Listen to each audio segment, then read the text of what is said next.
Hey guys, welcome to my YouTube channel. Let's go guys. Today our topic about Orientalism and after. It is the topic of MEG 10 English Study in India, Block 8 Decolonizing the Mind. इस topic के under आते हैं हमारे objectives, introduction, defining orientalism, the function of orientalism. Function का next part है abstract knowledge and realistic comprehension. Next है हमारा Said's methodology. इसके अंडर आते हैं Said audience, Said Palestinian background, critique of orientalism, Said afterword to orientalism. इस block में, इस पार्ट में मोस्ट इम्पॉर्टेंट क्वेश्चन है how does Said define orientalism. Said ने ओरिएंटलिज्म को कैसे डिफाइन किया। Now we can start read its objective. The objective of this unit is to examine the concept of Orientalism as propounded by Edward Said. इस unit का main objective क्या है? Examine करना orientalism को, जो किसके द्वारा प्रपाउंड किया गया? एडवर्ड सायद के द्वारा। In the process of examining the theory we shall define orientalism. इसका मेन ऑब्जेक्टिव क्या है? एग्जामिन करने के साथ साथ हम क्या डिफाइन करेंगे? ओरिएंटलिज्म को, उनके वेज को देखेंगे, किस तरह इन्हें ऑपरेट किया और एनालाइज किया, और जो इनके पीछे मोटिवेशन थी, कल्चरल थ्योरेटिकल फिनोमिना के पीछे जो मोटिवेशन थी, उसे कैसे एनालाइज और ऑपरेट किया गया ओरिएंटलिज्म के लिए। We will also trace Said line of argument, और हम इसमें क्या करेंगे? ट्रेस करेंगे सैयद लाइन्स ऑफ आर्गुमेंट, और क्या करेंगे? लिंक्स को फॉलो करेंगे जिन्होंने डी सेपरेट सेक्टर को शेप किया और कंट्रीब्यूटेड किया ओरिएंटलिज्म में, मीन्स टू से योगदान दिया as a discourse. We will look at the methodology Said adopted, और हम किसके बारे में देखेंगे? उस मेथडोलॉजी के बारे में जो सैयद ने अडॉप्ट की। The audience he wrote for and his own personal location that motivated him to evolve this theory. In conclusion, we will attempt a critique of this theory. और conclusion में हम क्या देखेंगे? थ्योरी का क्रिटिक, और discuss करेंगे loop holes जिनको critics द्वारा पॉइंट किया गया था लास्ट 20 ईयर्स में, और उसके बाद हम देखेंगे afterword to orientalism and Edward Said added later to this book. ये था हमारा ओरिएंटलिज्म एंड आफ्टर का ऑब्जेक्टिव। इसमें हम ओरिएंटलिज्म के वेज और मोटिवेशंस को देखेंगे और लिंक्स को फॉलो करेंगे जिनमें जिस सेपरेट सेक्टर को शेप किया गया था, और मेथडोलॉजी के बारे में रीड करेंगे और क्रिटिक्स देखेंगे ओरिएंटलिज्म के। उसके बाद हम आफ्टरवर्ड टू ओरिएंटलिज्म के बारे में रीड करेंगे। ये था हमारा फर्स्ट टॉपिक। नेक्स्ट टॉपिक है हमारा introduction. Edward Said orientalism has been credit with opening out the field of post colonial studies and colonial discourse analysis because of its persistent linking together of the colonial experience with the empire and of the politics with culture। जो Edward Said orientalism के लिए उसे credit किया गया, क्योंकि इससे कुछ field की ओपनिंग हुई, जैसे पोस्ट कॉलोनियल स्टडी और कॉलोनियल डिस्कोर्स एनालिसिस। किसके साथ इसका लिंक था? कॉलोनियल एक्सपीरियंस विद एम्पायर के साथ, और किसके साथ था? पॉलिटिक्स विद कल्चर के साथ। It has served as an agency, इसने एजेंसी की तरह सर्व किया, काम किया मार्जिनलाइज पीपल के लिए, और उन्हें अलो किया एम्पायर को बैक लाने के लिए, वापस लाने के लिए। Orientalism was published in 1978। Orientalism को पब्लिश किया गया 1978 में। This work offered a critique of Oriental studies, or what is also known as the construction of knowledge of the Orient by the West। इस वर्क में हमें offer किया गया critique of oriental studies और what is also, जिसे हम क्या कहते हैं, construction of knowledge of the orient by the west, मतलब वेस्ट द्वारा ओरिएंट की कंस्ट्रक्शन ऑफ नॉलेज के बारे में स्टडी करना। सैयद बुक जनरेट जो सैयद ने बुक जनरेट की थी उसमें क्या थी, lot of hostility among scholars, means to say scholars के बीच जो शत्रुता थी वो बढ़ गई थी। हु अक्यूज्ड सैट, और उन पर आरोप भी लगाया गया कि उन्होंने आर्ट्स और पॉलिटिक्स की लाइन को क्रॉस किया है, लिमिट को। But many who find it's iconoclastic violation of boundary, जो इस बाउंड्री में देखे गए और क्या कन्वेंशन की अनसेटलिंग रिसीव्ड आइडिया थे जो ओरिएंट और ऑक्सीडेंट के कईयों ने तो उन्हें शुभकामनाएं भी दी, enabling greeted with immense enthusiasm. ये थी हमारी इंट्रोडक्शन। इंट्रोडक्शन में हमें क्या देखने को मिला, ये वाले फील्ड ओपन हुए, पोस्ट कॉलोनियल स्टडी और कॉलोनियल डिस्कोर्स एनालिसिस। और क्या था इसमें, एक एजेंसी की तरह काम हुआ और ओरिएंटलिज्म की पब्लिशन डेट है वो हमारी है 1978। और इसमें क्या है, नॉलेज ऑफ कंस्ट्रक्शन को ऑफर किया गया। इसमें शत्रुता भी पैदा हुई और आरोप भी लगाया गया सैयद पर कि उन्होंने आर्ट्स और पॉलिटिक्स की एक्सटेंट को क्रॉस किया है। और क्या है, ओरिएंट एंड ऑक्सीडेंट लिबर्टिंग के बारे में भी रीड किया। ये थे हमारे first 2 topic, objective and introduction. Next topic है हमारा डिफाइनिंग ओरिएंटलिज्म। इस वीडियो में हम डिफाइनिंग ओरिएंटलिज्म तक करेंगे और नेक्स्ट वीडियो में हम इसके फंक्शंस करेंगे और उसके अंडर जो पार्ट है abstract knowledge and realistic comprehension. ये करने से पहले प्लीज मेरी वीडियो को लाइक और सब्सक्राइब कर देना और प्रेस कर देना बेल आइकन, ताकि आपको एमए से रिलेटेड, MEG 10 के रिलेटेड जो भी मोर वीडियोस है वो आपको मिल सके।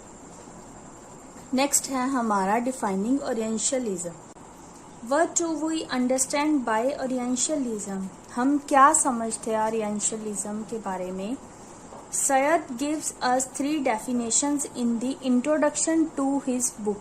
जो सैयद है उसने हमें 3 इंट्रोडक्शन दी हैं बुक्स के बारे में, डेफिनेशंस दी हैं ओरिएंटलिज्म की।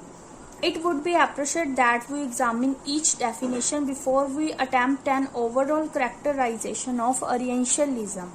Orientalism की characterization के जानने से पहले हमें क्या करना होगा, उन definitions को जानना होगा। Sayed states the initial meaning to be the following। उसकी first जो definition है, first definition है Orientalism की, Anyone who teach, जो हमें पढ़ाता है, writes about, लिखता है उसके बारे में, और research the Orient, और Orient को रिसर्च करता है। And this applies whether the person is an anthropologist, anthropologist क्या होता है, मानव विज्ञानी, sociologist समाज शास्त्री, historian इतिहासकार, और philologist दार्शनिक। इधर इन इट्स स्पेसिफिक और its general aspect is an orientalist. Means to say ये जो हमारे जर्नल एस्पेक्ट हैं ये क्या है, ओरिएंटलिस्ट है। मतलब जिनसे नॉलेज कंस्ट्रक्ट होती है, जो नॉलेज गेन करते हैं, कुछ ओरिएंट करते हैं। एंड व्हाट ही और शी डज इज, कोई भी करता है जो काम उसे हम क्या बोलते हैं, ओरिएंटलिज्म। मतलब कुछ चीजों को ओरिएंट करना। What is notable in this definition is the number of disciplines। इस definition में क्या है, number of disciplines है जो सैयद ने इंक्लूड किए हैं ओरिएंटलिज्म की स्टडी में। इसमें उस फैक्ट को पॉइंट किया गया है जो क्या है, इंटरलिंक है। मतलब सेपरेट एंटिटी होने की बजाय जिनसे हमें नॉलेज गेन होती है वो पॉइंट्स क्या है, इंटरलिंक्ड है। Thus the study of humankind, इसमें कुछ भी हो सकता है, ह्यूमन काइंड की स्टडी भी हो सकती है. The study of the origin, development and structure of society, study of the past, study of language, obviously share a great deal of common ground. कुछ भी हो सकता है बट इसकी सेपरेट एंटिटी नहीं होगी, मीन्स टू से ये combine होंगे. नॉलेज गेन करने के लिए ये सारा ग्राउंड है जो कॉमन होगा. ये क्या है, बस डिफरेंट काइंड्स है नॉलेज स्ट्रक्चर की. Said attempt to define orientalism, Said ने क्या अटेम्प्ट किया, ओरिएंटलिज्म जो डिफाइनिंग है उसे क्या किया, ट्रांसग्रेस किया एकेडमिकली बाउंड्रीज में, by claiming that academic classification should be disregarded when their subject matter is the Orient. ये जो academic classification थी इन्हें डिसरिगार्ड करना चाहिए था जब सब्जेक्ट मैटर ओरिएंट की बात आई. This takes us into the next definition. जो नेक्स्ट डेफिनेशन है वो ये है हमारी. The second definition that Syed give is a more general one, though it still pertains to the academy. ये क्या है, संबंधित है अकेडमी के साथ. सेकेंड डेफिनेशन सैयद ने क्या कहा है इसमें, orientalism is a style of thought based upon an ontological. जो ओरिएंटलिज्म है वो क्या है, थॉट ऑफ स्टाइल है जो किस पर बेस है, ऑन्टोलॉजिकल. ऑन्टोलॉजिकल क्या होता है, नेचर से रिलेटेड होता है. And epistemological distinction made between the, epistemological में क्या होता है, नॉलेज होती है, मेथड होता है, स्कोप होता है. ये क्या है, डिस्टिंक्शन दिखाता है ओरिएंट और ऑक्सीडेंट के बीच. ओरिएंट क्या होता है, most of the time. Oxidant क्या होता है, कंट्रीज ऑफ वेस्ट. इन दोनों के रिलेटेड क्या है, डिस्टिंक्शन दिखाता है. With the second definition Said moves to a much broader area of academy. Second definition में क्या है, वो अकेडमी के ब्रॉडर एरिया में जाता है. The study of the very nature of knowledge, इसमें वो क्या है, नॉलेज की स्टडी करता है. And the study of existence itself. The parameter of the study of Orientalism then become almost limitless. जो पैरामीटर है स्टडी का ओरिएंटलिज्म की वो क्या है, लिमिटलेस है. हम कितनी भी स्टडी कर सकते हैं, कितनी भी नॉलेज गेन कर सकते हैं, but not in separate entities. ये सेपरेट एंटिटी नहीं होती, ये कॉमन ग्राउंड होता है जिसे हम ओरिएंटलिज्म बोलते हैं. And open the flood get for writer from a variety of discipline. इसमें क्या दिखाया गया है, जैसे एक राइटर के लिए फ्लड गेट्स ओपन कर दिए गए हों, बाढ़ के गेट. जैसे poet, novelist, philosopher, political theorist, economist and imperial administrator, इनके लिए, क्योंकि ये है जो नॉलेज कंस्ट्रक्ट करते हैं. We are now moving from the theoretical space of academies out into the political realm of administration. अब हम क्या करेंगे, मूव करेंगे theoretical space of academy से किस में जाएंगे, political realm of administration में. The scope of writer who can be brought into the purview of Orientalist writing extend to include creative artists and administrative as well. इसमें जो writer का scope है उसे क्या है, उनकी राइटिंग को एक्सटेंड किया गया है और आर्टिस्ट की क्रिएटिविटी को और एडमिनिस्ट्रेशन को. द इंटरनल एकेडमिक बाउंड्री, जो इंटरनल एकेडमिक बाउंड्री है उन्हें ट्रांसग्रेस किया गया था फर्स्ट डेफिनेशन में. और क्या है, एक दूसरा स्टेप लिया गया है बाउंड्रीज के लिए जो किसके बिटवीन है, एकेडमिक और पॉलिटिक्स के बीच में. Opening up and it's related discipline into the word of power. इसके साथ जो रिलेटेड डिसिप्लिन है वो क्या क्या है, एक तो वर्ड ऑफ पावर है, अथॉरिटी है, कंट्रोल है. इसका third meaning, This definition is located in a historical material context and articulate this thesis more clearly. ये उसकी थर्ड डेफिनेशन है. थर्ड डेफिनेशन के बारे में ये इंट्रो दी गई है. Now let's start its third definition. taking the late 18th century as a very roughly defined starting point Orientalism। इसमें क्या है, 18th century के लेट में एक स्टार्टिंग पॉइंट लिया गया है ओरिएंटलिज्म का, जिसे हम डिस्कस कर सकते हैं और एनालाइज कर सकते हैं कॉर्पोरेट इंस्टीट्यूशन की तरह ओरिएंट से डीलिंग करने के लिए। Dealing with it by making statement about it. Dealing कैसे करेंगे, इसके रिलेटेड स्टेटमेंट्स बनाएंगे। अथोराइजिंग व्यूज ऑफ इट, जो अथोराइज होंगे वो उसे देख सकते हैं, डिस्क्राइब कर सकते हैं, टीच कर सकते हैं, सेटल कर सकते हैं, इसके ऊपर खुद का रूल कर सकते हैं। इन शॉर्ट में क्या है, जो ओरिएंटलिज्म है वो वेस्टर्न स्टाइल है डोमिनेटिंग का, रिस्ट्रक्चरिंग का and having authority over the Orient, मतलब अथॉरिटी है ओरिएंट के ऊपर, उसे हम क्या बोलते हैं, ओरिएंटलिज्म। नेक्स्ट है a corporate institution. Corporate institution क्या होता है, by definition refers to a large group of people. इसमें क्या है, बहुत सारे लोगों का ग्रुप होता है, जिसमें क्या है, मल्टीपल फंक्शंस परफॉर्म किए जाते हैं अलग अलग फील्ड में, बट वो क्या है, एक सिंगल एंटिटी को शो करते हैं। उसी तरह the Orientalism main feature is that it is constituted of the West and it deal with the dominance of Orient through every socio-political institution available to it। इसमें क्या था, जो ओरिएंट था उसे रिप्लेस किया गया था कॉर्पोरेट इंस्टीट्यूशन द्वारा, और उसके जो फंक्शन और पावर्स थे वो एकेडमिक से काफी दूर थे।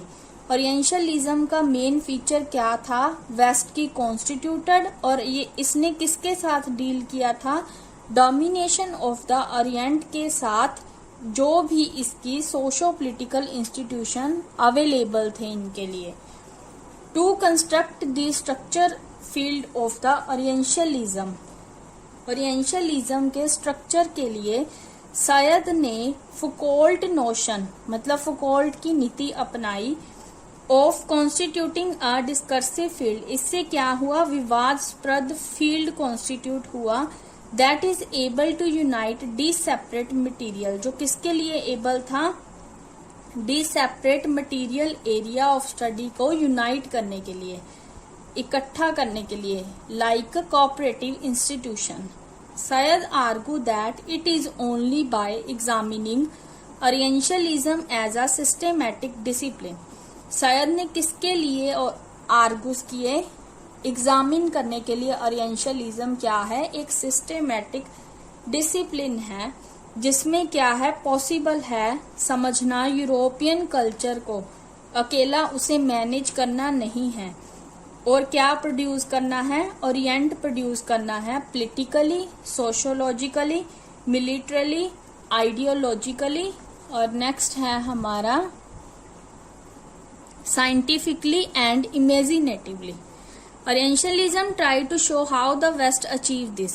Orientalism ने किस चीज को शो किया है, किस तरह वेस्ट ने इनको अचीव किया है ओरिएंटलिज्म को, बट उससे भी ज्यादा इम्पोर्टेंट क्या है, इसमें असर्ट किया है, immense project was undertaken was because Europe gained in strength and identity by setting itself of against the Orient. क्या है, एक सोट है सरोगेट का, एंड इवन अंडरग्राउंड सेल्फ, मतलब ओरिएंटलिज्म क्या है, ओरिएंशन है, एक तरह की नॉलेज को गेन करना है। यही उन्होंने यूरोप की स्ट्रेंथ और आइडेंटिटी के बारे में बताया है, किस तरह उन्होंने इसको सेटल किया है। That is the occident needed to produce. Occident को किसकी जरूरत है प्रोड्यूस करने की, ओरिएंट को किस तरह, ये क्या है, खुद को डिफाइन करना, एक सुपीरियर पावर, मतलब ओरिएंट क्या है, एक सुपीरियर पावर है खुद को डिफाइन करने की। Said makes one more attempt to define enormous scope of Orientalism later in the introduction। Introduction में क्या है, बाद में शायद ने स्कोप ऑफ ओरिएंटलिज्म के बारे में भी बताया है। He does not consider The institution or the areas of study that can be seen as Orientalist. इसमें क्या है, उस एरिया को कंसीडर नहीं किया गया जिसमें स्टडी की जाती है, सिर्फ ओरिएंटलिस्ट को देखने के लिए. ही लुक एट द मेथड, उसमें उन मेथड्स को देखा गया है by which it is produce and establish, जिनके द्वारा इन्हें बनाया गया है और इस्टेब्लिश किया गया है, और the modes through which it is expressed, और वो वाले तरीके जिनके द्वारा इनको एक्सप्रेस किया गया है. He define it as a distribution of geopolitical awareness. इससे क्या है, जियोपॉलिटिकल अवेयरनेस की डिस्ट्रीब्यूशन हुई है, और elaboration not only of a basic of geographical distinction. इनकी जो इलेबोरेशन हुई है वो जोग्राफिकल डिस्टिंक्शन के बेस पे नहीं हुई, but also of a whole series of interest, a certain will और अटेंशन टू अंडरस्टैंड. मेन किस पर फोकस किया गया है, इंटरेस्ट पर और अंडरस्टैंडिंग की अटेंशन पर. He concludes by clarifying his argument. Indeed reality क्या है, my real argument is that orientalism. उसका रियल आर्गुमेंट है वो क्या है, ओरिएंटलिज्म है, and does not simply represent, इसे सिंपली रिप्रेजेंट नहीं करना, अ कंसीडरेबल डिमेंशन है जो किसके रिलेटेड है, वो मॉडर्न पॉलिटिकल इंटेलेक्चुअल कल्चर के बारे में. And as much has less to do with the orient than it does with our world. मतलब ओरिएंट है जो वो हमारा वर्ड है कुछ करने के लिए, स्कोप है ओरिएंटलिज्म का, इसमें स्कोप बताया गया है. Here orientalism is defined as, orientalism को किस तरह डिफाइन किया गया है, dimension of the modern culture of the west. मतलब वेस्ट के मॉडर्न कल्चर की डिमेंशन को डिफाइन किया गया है ओरिएंटलिज्म में. बार बार उन्होंने यही कहा है, यही लाइन रिपीट हुई है 4-5 टाइम्स की डिमेंशन है वो मॉडर्न कल्चर ऑफ वेस्ट की है, उसमें ओरिएंटलिज्म को डिफाइन किया गया है. मीन्स टू से ओरिएंटलिज्म ने कल्चर ऑफ वेस्ट को डिफाइन किया है एज अ किसकी तरह, पॉलिटिकल एंड एकेडमिक डिसिप्लिन्स की तरह. मतलब एक डिसिप्लिन में ओरिएंटलिज्म का स्ट्रक्चर बनाया गया है, with the express aim to gain authority over the orient. और क्या बताया है, ओरिएंट के ऊपर अथॉरिटी लेना. Having defined the scope of orientalism in different ways, जो स्कोप है ओरिएंटलिज्म का उसे डिफरेंट वेज में डिफाइन किया गया है. नेक्स्ट हम क्या करेंगे, डिस्कर्सिव फील्ड ऑफ स्टडी करेंगे ओरिएंटलिज्म, मतलब किस तरह ओरिएंटलिज्म में काम किया as a discursive field of study. ये था हमारा आज का टॉपिक, डिफाइनिंग ऑफ ओरिएंटलिज्म. इसमें सैयद ने 3 डेफिनेशंस को डिफाइन किया है ओरिएंटलिज्म को, और एकेडमिक बेस्ड और वेस्ट के बारे में सारी इंट्रोडक्शन दी है, किस तरह ओरिएंटलिज्म के साथ काम किया गया है. आई होप आपको ये वीडियो अच्छा लगा. अगर आपको ये वीडियो अच्छा लगा तो प्लीज़ मेरे चैनल को सब्सक्राइब कर देना. और नेक्स्ट हमारा टॉपिक नेक्स्ट वीडियो में हम डिस्कस करेंगे functioning of orientalism. Please subscribe this channel and press the bell icon to get notification of all videos related to the Orientalism or subject MEG 10 of IGNOU. Thank you guys. Bye bye. Have a nice day.